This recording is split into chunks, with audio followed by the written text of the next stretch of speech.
자, 바울이 이제 드디어 예루살렘에 도착했습니다. 바울과 함께 예루살렘에 도착한 그 일행은 예루살렘의 믿음의 형제들에게 환영을 받았습니다. 아마도 예루살렘에 도착하기까지 많은 걱정이 있었을 것입니다. 그런데 그런 걱정과는 반대로 환대를 받으면서 시작합니다.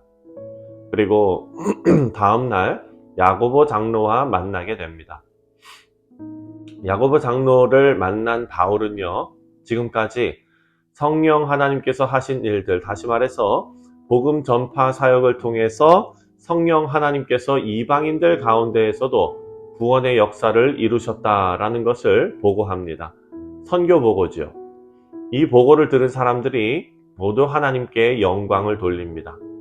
하지만 동시에 걱정의 목소리도 나왔습니다. 20절과 21절 말씀을 보면요, 그들이 듣고 하나님께 영광을 돌리고 바울더러 이르되 형제여 그대도 보는 바 유대인 중 믿는 자가 수만 명이 있으니 다 율법의 열성을 가진 자라. 내가 이방에 있는 모든 유대인들을 가르치되 모세를 배반하고 아들들에게 할례를 행하지 말고 또 관습을 지키지 말라 한다 함을 그들이 들었도다. 이 말씀은요, 당시 율법의 열심이었던 수만 명의 유대인 기독교인들이 있었는데 그들 생각에 바울이 이방 지역에서 모든 유대인들에게 모세의 율법에 반대해서 아이가 태어나면 할례를 베풀지 말라라고 가르쳤다라는 것입니다.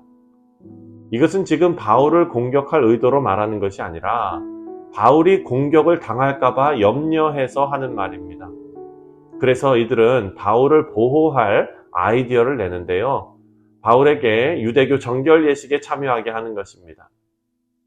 바울에게 율법을 중시하는 유대인들 앞에서 공개적으로 그리고 자발적으로 정결 예식에 참여하는 것을 보여주면 바울에 대한 사람들의 공격이 그냥 뜬 소문이었구나 라고 생각하면서 사그라질 것으로 여겼던 것입니다. 24절입니다. 24절에 그들을 데리고 함께 결례를 행하고 그들을 위하여 비용을 내어 머리를 깎게 하라.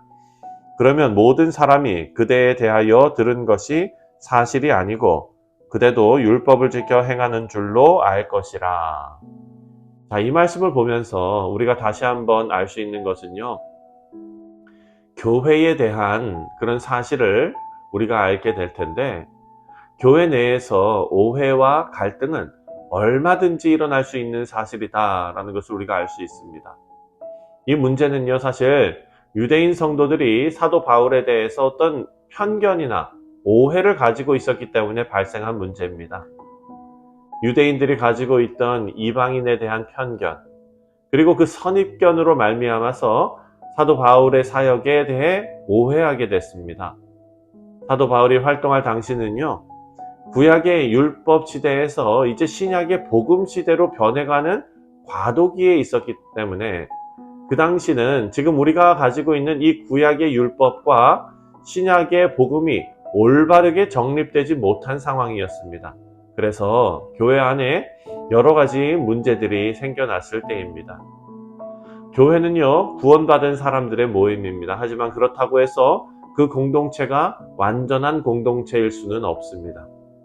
성도들은 예수님 안에서 거듭난 새로운 피조물이 되었지만 아직도 불완전한 존재들입니다. 그리고 우리 각자는 생각이나 그 삶의 배경이 모두 다르기 때문에 여러 가지 오해와 문제가 발생할 수 있습니다. 그래서 우리는 교회 안에 어떤 편견과 오해가 있을 때에, 문제와 갈등이 있을 때에 그런 일로 낙심하지 말아야 한다라는 것을 말씀을 통해 깨닫게 됩니다. 성도들은 교회 안에서 먼저 우리 모두가 부족한 존재라는 것을 겸손하게 인정하고 상대방을 이해하려는 노력이 있어야겠습니다. 이런 바람직하고 성숙한 행동은요, 바로 배려에서 나옵니다. 26절입니다. 26절에 바울이 이 사람들을 데리고 이튿날 그들과 함께 결례를 행하고 성전에 들어가서 각 사람을 위하여 제사를 드릴 때까지의 결례 기간이 만기된 것을 신고하니라. 참 이 말씀을 읽으면서 좀 의아했던 게 뭐냐, 바로 사실 바울은요 성격상 대충은 없는 사람입니다. 그렇죠? 타협도 없는 사람이에요. 전도 여행을 할 때 마가 요한을 데리고 가느냐 마느냐 놓고 싸웠을 때가 있죠. 그때 바울은 단호하게 안 된다고 주장했던 사람입니다. 대충 하는 사람은 싫어하는 사람이에요. 하지만 사도 바울은요 여러 선교 여행들을 통해서 성숙해졌습니다. 예루살렘 교회 지도자들의 권유를 단번에 단칼에 거절할 수도 있었습니다. 여러분들도 강경한 유대교 크리스찬들이 오해하고 있는 것을 잘 알고 있지 않습니까? 내가 도대체 뭘 잘못했습니까? 유대교 성도들이 아직도 율법에서 벗어나지 못하고 있는 거 아닙니까? 내가 왜 그들에게 보이려고 정결 예식을 해야 됩니까? 나는 부러질지언정 구부러지지는 않을 것입니다. 난 대쪽 같은 사람입니다. 이렇게 반응할 수도 있었지만 바울은요 지금 교회 지도자들의 말에 순종합니다. 이제 사도 바울은요 믿음의 형제들을 위해 자신의 자존심도 꺾을 수 있을 만큼 성숙해졌습니다. 예수 그리스도 안에서 진정으로 성숙하고 강한 사람은 믿음의 형제들을 향해 한없이 온유하고 겸손하면서도 세상을 향해 담대한 사람입니다. 세상에서는 온갖 불의와 타협하면서도 교회 안에서는 너무 강경한 사람들도 있지요. 여러분, 이것은 바람직하지 못합니다.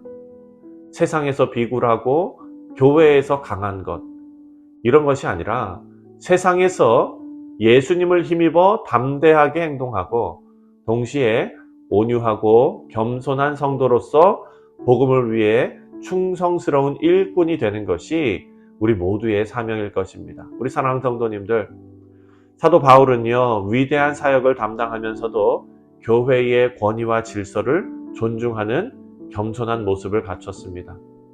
바울은 온유함과 자유함을 모두 갖췄던 것입니다. 바라고 기도하기는 우리 모두가 바다와 같이 넓은 사랑을 보여주신 예수님을 닮아서 또한 온유함과 겸손함으로 같은 믿음의 공동체를 존중했던 사도 바울과 같이 겸손과 온유와 그리고 담대함과 자유함을 소유한 우리 복된 성도님들 되시기를 주님의 이름으로 축원드립니다. 기도하겠습니다.